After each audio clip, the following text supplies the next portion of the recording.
Welcome to our 100 days spoken English challenge series. আমরা এতক্ষণে অনেক কটা জিনিস শিখে ফেলেছি। যেমন ধরো বিভার্ব শিখেছি, সেগুলোর হিউজ প্র্যাকটিস করেছি। WH ওয়ার্ডস শিখেছি, WH ওয়ার্ডসে কিভাবে প্রশ্ন করবে সেগুলো শিখেছি।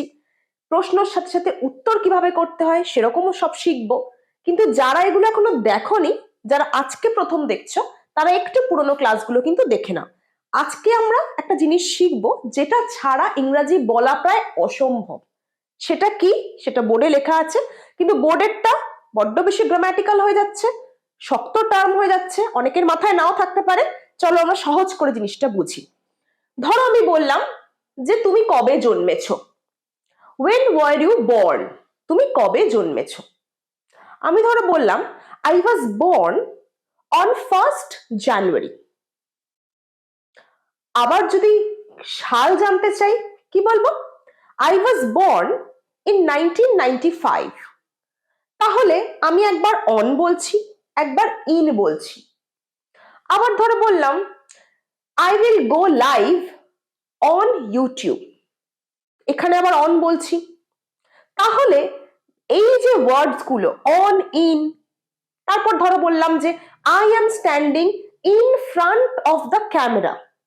In front of, he is standing behind the camera। behind মানে কি? I have the whiteboard behind me। তাহলে behind, in front, on, in এগুলো কি? এগুলো স্থান বোঝায়, নাউনের জায়গা বোঝায়। প্রিপোজিশন মানে, প্রি মানে কি? আগে, পজিশন মানে স্থান। তাহলে স্থানের আগে যে ওয়ার্ড ব্যবহার করি তাকেই আমরা বলবো প্রিপোজিশন। অন, ইন, আমরা ওয়ার্ডে এগুলো ব্যবহার করি সেন্টেন্স বলার সময়। খেয়াল করে দেখো, the book is on the table, the cat is under the table. তাহলে অন, আন্ডার, ইন এগুলো এক একটা জায়গা বোঝায়। আবার প্রিপোজিশন কিন্তু ডিরেকশন বোঝাতে ইউজ হয়। ডিরেকশন মানে কোনো একটা যদি মুভমেন্টে থাকে কোনো বস্তু, সেটাকেও যাওয়ার ক্ষেত্রে ইউজ হয়। আমরা এক্সাম্পলস দেখি, চলো আমি কটা এক্সাম্পলস লিখছি, সেখান থেকে প্রিপোজিশন গুলো আমরা একটু বোঝার চেষ্টা করি। বইটা টেবিলের ওপরে, the book is on the table. বিড়ালটা খাটের নিচে, the cat is under the bed. আমার পিছনে white board, the white board is behind me। তাহলে এইগুলো হচ্ছে স্থান বোঝাচ্ছে। দেখো, প্রত্যেকটা নাউনের স্থান বোঝাচ্ছে। বুকের স্থান বোঝাচ্ছে, ক্যাটের পজিশন বোঝাচ্ছে, হোয়াইট বোর্ডের পজিশন বোঝাচ্ছে। The camera is in front of me. In front হচ্ছে আরেকটা প্রিপোজিশন। তাহলে প্রিপোজিশন হচ্ছে জায়গা বোঝায়। আবার প্রিপোজিশন কিন্তু সময়ের আগে, কোনো গতিশীল বস্তুর আগে সেখানেও ইউজ হয়। আমরা সেরকমও এক্সাম্পলস দেখবো। আজকের ক্লাসে আমরা শিখবো প্রিপোজিশনস এবং কয়েকটা প্রিপোজিশনের ব্যবহার। ফার্স্ট যে প্রিপোজিশনটা আমরা ডিসকাস করবো সেটা হচ্ছে অন। দেখো, অনটা শুধুমাত্র ওপর বোঝায় না। The book is on the table, the mobile phone is on the bed. On শুধু ওপরে বোঝায় না, অনেক ক্ষেত্রে অন ইউজ হয়। তাই আমরা অনটা আগে একটু শিখে নিই, কারণ অনেকগুলো ব্যবহার আমাদের শিখতে হবে। প্রথমে হচ্ছে ওপরে, যেটা আমরা সবাই জানি, এতক্ষণ যেটা বলছিলাম ওপরে। এক্সাম্পলস দেখো, তোমরাও নিজেরা বানাও, কমেন্টে বানাবে। প্রত্যেকটা প্রিপোজিশনের কিন্তু কমেন্টে তোমরা বানাও। তোমরা জানো যে কমেন্টে যারাই আমাকে তুমি সেন্টেন্স লিখে জানাও, রিপ্লাই করো, আমি কিন্তু প্রত্যেককে রিপ্লাই দেওয়ার চেষ্টা করি। তাই তোমরাও কমেন্টে আমার সাথে সেন্টেন্স বানাতে থাকো। ধর বললাম the mobile is on the table. মোবাইলটা টেবিলের ওপরে, বইগুলো খাটের ওপরে। The books are on the table. The camera is on the sofa. তাহলে দেখছো, কোনো কিছুর ওপরে বোঝাতে, ওপরে মানে সারফেস টাচ করে থাকতে হবে। ফ্যানটা আমার মাথার ওপরে, কিন্তু ফ্যানটাতে অন হবে না। কেন অন হবে না আমরা পরে সেগুলো আসবো। শুধু মনে রাখো অন ওপরে বোঝাবে তখনই যখন সারফেস টাচ করবে। ধরো এই ডাস্টারটা আমার হাতের ওপরে আছে, তাহলে হবে the duster is on the palm. আচ্ছা, হাতের তালুর ইংরাজি কিন্তু পাম। যাদের ভোকাবুলারি দুর্বল, যারা নতুন নতুন ওয়ার্ড শিখছো, তারা কিন্তু এইটা সেই ভোকাবুলারি নোটবুকে নোট করে নাও। পাম মানে হচ্ছে হাতের তালু। যেটা বলছিলাম যে আমার হাতের তালুর উপর যদি আমি এই ডাস্টারটা রাখি, কি বলবো? The duster is on the palm. The duster is on the palm. ডাস্টারটা যদি এইরকম অবস্থায় থাকে তাহলে কিন্তু আর অন হবে না, কারণ দেখো সারফেসটা টাচ করে নেই, ছুঁয়ে নেই। এছাড়া অন আর কিসে ব্যবহার হয়? তারিখের আগে। তারিখের আগে। আমি 25শে জানুয়ারি জন্মেছি। I was born on 25th January. আরেকটা এক্সাম্পল দেখি। I joined this college on 1st May. Sorry, 1st May তে ছুটি থাকে। On 2nd May. আমি এই কলেজে জয়েন করেছি 2nd May। তারিখের আগে কিন্তু আমরা অন বসাচ্ছি, এটা খেয়াল করবে। তারিখের আগে অন, কোনো কিছু জিনিস যদি সারফেস টাচ করে থাকে তাহলে on. The cap is on my palm. Clear? এরপর এরপর ধরো কোনো যন্ত্রের অ্যাপের ব্যবহার। হি ওয়াজ বিজি, ধরো সে ফোনে ব্যস্ত, সে ফোনে ব্যস্ত ছিল। হি ওয়াজ বিজি অন ফোন। আমি ইউটিউব অ্যাপে লাইভ ক্লাস করব। I will go live on YouTube. আমাকে হোয়াটসঅ্যাপে মেসেজ করবে। Text me on WhatsApp. দেখো, হোয়াটসঅ্যাপ হচ্ছে একটা অ্যাপ, ইউটিউব একটা অ্যাপ। তাহলে অ্যাপ ব্যবহার করব যখন, এরকম যখন আমি সেন্টেন্স বলবো, তার আগে কিন্তু আমি অন বসাবো। ফোন একটা ডিভাইস, যন্ত্র। সে টেলিভিশনে ম্যাচ দেখছে। হি ওয়াজ ওয়াচিং বা he is watching a cricket match on television. তাহলে যন্ত্র বা অ্যাপের ব্যবহারের আগে আমরা কিন্তু অন বসাবো। আমরা 3টে অনের ব্যবহার শিখলাম। এরপর অনের আমরা আরেকটা ব্যবহার শিখবো, যেখানে আমরা একটা অবস্থা বোঝাবো। যেমন ধরো সে বেড রেস্টে আছে। আমরা বলি না যে খেলোয়াড়টি বেড রেস্টে আছে। The player is on bed rest. The player is on bed rest. ঠিক আছে? The player is on diet. ডায়েটে আছে, তাহলে এটা একটা অবস্থা বোঝাচ্ছে। বেড রেস্ট একটা অবস্থা, ডায়েট একটা গতিশীল অবস্থা, যেটা ডায়েটটা চলছে, একটা চলমান স্থিতি বোঝাচ্ছে। এই সমস্ত ক্ষেত্রে আমরা অন ইউজ করব। আর কোন ক্ষেত্রে অন ইউজ করব? যখন 2 চাকার যানবাহনে আমরা চড়ব। 2 চাকার যানবাহন, বাইক। সে বাইকে চড়ে আসছে। He is coming on bike. He is going on a bicycle.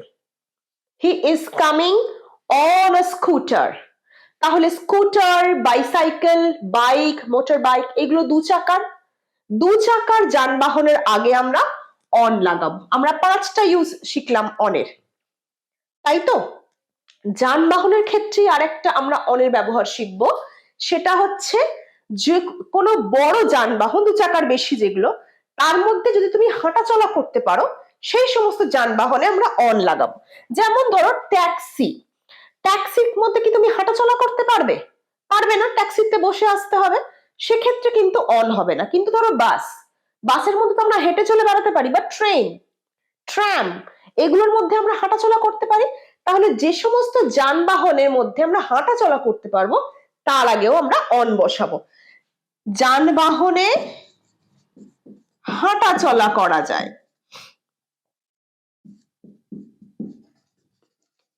এইগুলো ভালো করে লিখে নাও, তাহলে কিন্তু আর ভুলবে না। আমরা এরপর একটু এক্সারসাইজ করব। He goes to college on bus, she came here on train. বুঝতে পারছো? তাহলে আমরা প্রায় 3, 4, 5, 6টা কিন্তু অনের ব্যবহার শিখলাম। এরপর চলো কুইক আমরা একটা এক্সারসাইজ করে নিই, যাতে আমি দেখতে পারি যে তোমরা পারছো কিনা। যদি বুঝতে অসুবিধা হয় অনের কোনো ব্যবহার, কমেন্টে জানাও। আর যারা এখন দেখছো ভিডিওটা, অবশ্যই একটা লাইক করে নাও। ক্লাসে জয়েন করলে কিন্তু লাইক দিয়ে কিন্তু প্রেজেন্ট আছো জানাতে হবে, আমি অ্যাটলিস্ট বুঝতে পারবো যে তোমরা আমার ভিডিও দেখছো। একটা লাইক করো, আমাকে একটু এনকারেজ করো। তোমাদের লাইক, কমেন্ট, শেয়ার প্রচন্ড মোটিভেট করে আমাকে। বোঝা হয়ে গেছে আমাদের অনের ব্যবহারগুলো। আমরা একটা এক্সারসাইজ করে নিই, চলো। তোমাদের জন্য 5টা সেন্টেন্স বোর্ডে লেখা রয়েছে, এখানে গেস করার কিছু নেই, সবেতেই অন হবে। কারণ আমি তো শুধু অনই শিখিয়েছি, বোকা বোকা ব্যাপার হয়ে গেল। কিন্তু বোকা বোকা ব্যাপার নয় এই জন্যে, কারণ আমাদের একবার রিভিশন হয়ে যাবে যে কোন কোন ক্ষেত্রে অন ইউজ হচ্ছে এবং কেন ইউজ হচ্ছে। দেখে নি চলো। প্রথমটা দেখো, তারা পিকনিক করতে যাচ্ছে একটা লাল বাসে। বাস তো হাঁটা চলা করা যায়, বাসে তো আমরা হাঁটা চলা করতে পারি, তাই এখানে অন হয়েছে। They are going to the picnic on a red bus. Bus একটু মনে রাখবে, আমি একটু লিখে দিই, বাস, ট্রাম, শিপ, ট্রেন, এইগুলোর ক্ষেত্রে কিন্তু অন হবে, কারণ এগুলোতে হাঁটা চলা করা যায়। The papers are dash the desk, on হবে। কেন হবে এবার দেখি। পেপারস গুলো স্পর্শ করানো অবস্থায় থাকে, পেপারস তো ডেস্ক থেকে এরকম উপরে থাকে না, দে টাচ দ্য সারফেস। যখনই সারফেস টাচ করছে বা ফ্লোরটা টাচ করছে, তখনই সেখানে অন হবে। The cricketers are on fire, the cricketers are on fire. On কেন? কারণ একটা স্থিতি বোঝে, তারা উত্তেজিত। On fire is a phrase, it means excited. On fire is a phrase, it means excited. Are you on a holiday? Holiday কিন্তু একটা state, হলিডেও একটা স্টেট, ছুটিতে আছে। হলিডে মানে ইটস আ কন্টিনিউয়াস লিভ, একটা লম্বা ছুটি। তাহলে সেখানে হলিডে মানে একটা স্টেট বোঝাচ্ছে, অবস্থা বোঝাচ্ছে। Are you on a holiday? They are watching the World Cup match on TV. যন্ত্র, অ্যাপ, এই সমস্তের আগেও আমি বলেছি অন বসাই। তাহলে আমাদের কাছে অনের ব্যাপারটা একটু ক্লিয়ার হয়েছে। অনেক কটা জায়গায় আমরা অন বসাই, এবং সেইগুলো যেন তোমরা ভুলে না যাও। এরপর দেখি ইন কোথায় কোথায় হয়। অন হলো, এরপর আমরা দেখব ইনের ব্যবহার। অনটা আমাদের মোটামুটি ক্লিয়ার হয়েছে, আশা করি। হয়েছে তো ক্লিয়ার? যদি হয়ে গিয়ে থাকে তাহলে এখনই একটা লাইক করে দাও, আর কমেন্টে জানাও on is clear, the preposition on is clear to you. Next হচ্ছে ইন। ইন দেখো, অন আমরা বলেছিলাম যে তারিখের আগে বসাই, ইন বলছি বছরের আগে বসাই। কোনো যখন বছরের আগে আমরা বসাবো তখন আর অন বসাবো না। যেমন ধরো, আই ওয়াজ বর্ন, আমি জন্মেছিলাম 1995-এ। তারিখ দেখাচ্ছে না এখানে, একটা সাল বোঝাচ্ছে, সাল বা বছরের আগে আমি ইন বসাবো। কিন্তু একটা এক্সাম্পলস দেখাচ্ছি, জিসাস ক্রাইস্ট ওয়াজ বর্ন, এখানে কি হবে বলতো? এখানে কিন্তু ডেট রয়েছে, তাহলে আমরা অন শিখেছি, ডেটের আগে অন হয়, তাহলে অন হবে এখানে অন 25 ডিসেম্বর। সালের আগে ইন হবে, তারিখের আগে অন হবে। মাথায় এটা ঢুকিয়ে নাও, ভুল যেন না হয়। তাহলে এটা একটা, এটাকে বলে ব্যতিক্রম, বা ইংলিশে বলে এক্সেপশন, তাই তো? তাহলে ডেটের আগে অন, তারিখের আগে ইন। এছাড়া সেকেন্ড যে ইউজ হচ্ছে ইনের, সেটা হচ্ছে কোনো বড় জায়গার আগে, পাড়া, ছোট গ্রাম এরকম না, বড় জায়গার আগে in. I stay in Kolkata, I stay in India, they live in Canada, they live তারা ক্যানাডায় থাকে, they live in Canada. I stay in Kolkata. এবার কলকাতার ধরো একটা ছোট পাড়া, সেখানে আমি আর ইন বলবো না, তার জন্য অন্য প্রেপোজিশন রয়েছে। তাহলে বড় জায়গার আগে আমরা ইন বসাবো, মনে থাকবে। একটা হচ্ছে বছর বা সালের আগে, আর একটা বড় জায়গার আগে। 3 নম্বর যে ইউজে আমরা ইন বসাবো সেটা হচ্ছে কোনো কিছুর মধ্যে, মধ্যে বোঝাতে। মধ্যে মানে ধরো একটা জলটা গ্লাসের মধ্যে আছে, the water is in the glass, the water is in the glass। বোতলের মধ্যে জল আছে, the water is in the bottle। জলটা কিসে থাকে বোতলের মধ্যে, the water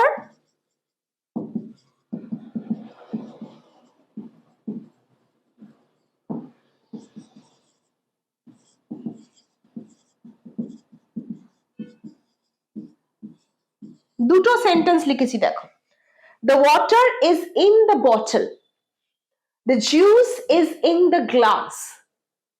তাহলে গ্লাসের মধ্যে জুস আছে, বোতলের মধ্যে জল আছে।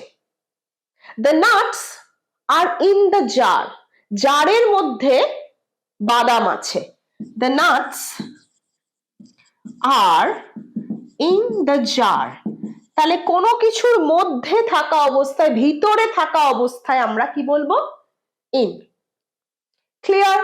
আমরা বছরের আগে বা সালের আগে ইন শিখলাম, আমরা বড় জায়গার আগে ইন শিখলাম, আমরা কোনো কিছুর মধ্যে বোঝাতে ইন শিখলাম। এবার শিখবো আরেকটা ইনের ইউজ। অন শেখার সময় আমরা কি বলেছিলাম, যে যে সমস্ত যানবাহনে হেঁটে চলে বেড়ানো যায় তাদের ক্ষেত্রে অন বসে। কিন্তু ধরো ট্যাক্সি বা কার, এইগুলোতে কি হয়, হেঁটে চলে বেড়ানো যায় না, কিন্তু আবার এগুলো দু চাকাও নয়, তাহলে এই সমস্ত ক্ষেত্রে আমরা কিন্তু ইন বসাবো। দেখো এখানে লিখে নাও, যে সমস্ত যানবাহনে হাঁটা চলা যায় না, ঠিক আছে, সেই সমস্ত ক্ষেত্রে in. she came here in a taxi, she came here in a taxi, I will go there in a car। বোঝা গেছে? তাহলে ট্যাক্সি, কার এইগুলো হচ্ছে এমন যানবাহন যেগুলো দু চাকার নয়, কারণ দু চাকার ক্ষেত্রে আমরা অন ইউজ করি। আবার বড় যানবাহন যেখানে হাঁটা চলা যায় সেরকমও নয়, সেক্ষেত্রে আমরা অন ইউজ করি। তাহলে এইগুলো বাদ যাচ্ছে, এক্ষেত্রে আমরা ইন ইউজ করব। ইনের আমরা অনেকগুলো ব্যবহার শিখে নিলাম, এরপর আমরা একটু ইনের প্র্যাকটিস করি, চলো তাহলে অন ইন। আচ্ছা আমরা এবার কি প্র্যাকটিস করি, চলো একটু অন ইন মিশিয়ে তোমাদের আরো কনফিউজ করে দিই, যাতে তোমরা উত্তরটা বলতে পারো। আমি এখানে প্রশ্ন লিখব, সঠিক উত্তর তোমরা কমেন্ট সেকশনে জানাবে। আমার বলা শেষ হলে যখন আমি উত্তর বলতে শুরু করব, check your answers with me. আমার উত্তরের জন্য তোমরা ওয়েট করো না, তাহলে কিন্তু শিখতে পারবে না। আমি প্রশ্ন লিখব, write the answers in the comment section. Clear? Right? চলো আজকে আমরা এবার অন আর ইন শিখেছি, এবার আমরা একটু কুইজ করে নিই। 3 সেকেন্ড সময় পাবে, আমি লিখে নিয়েছি কোয়েশ্চেন, যারা ইতিমধ্যেই আনসার গেস করে ফেলেছো কমেন্ট বক্সে উত্তর দিয়ে দাও, আদারওয়াইজ প্রত্যেকটা কোয়েশ্চেনে 3 সেকেন্ড করে টাইম থাকবে, তারপর আমি উত্তর বলবো, নিজেরা উত্তর চেক করে দেবে। I am watching a movie dash YouTube. 3, 2, 1. On YouTube. On কেন হলো? কারণ দেখো কোনো যন্ত্র বা অ্যাপের আগে কিন্তু আমরা ইন বসাই না, অন বসাই। On WhatsApp, on television, on YouTube, on star TV, on G TV, এরকম। My brother came here dash 2023. 3, 2, 1, and the answer is in 2023 বছরের আগে আমরা কি বসাই? খাতা উল্টাও বছরের আগে in বসাই, right? Are you going there dash train on 9? বলো। in train। in কেন হলো? কারণ ট্রেনের মধ্যে হাঁটা চলা করতে পারো। Next, the marbles are dash the basket in the basket। বাস্কেটের মধ্যে আছে। মার্বেলস হচ্ছে গুলি, গুলি সারফেসে থাকে না, গড়িয়ে যায়। বাস্কেট বা বক্স জাতীয় জিনিসের মধ্যে আছে। They went to Canada dash 10th July। ডেটের আগে কি বসে? ভাবো ভাবো ভাবো, right, on 10th July। Date বা তারিখের আসে কিন্তু অন বসবে।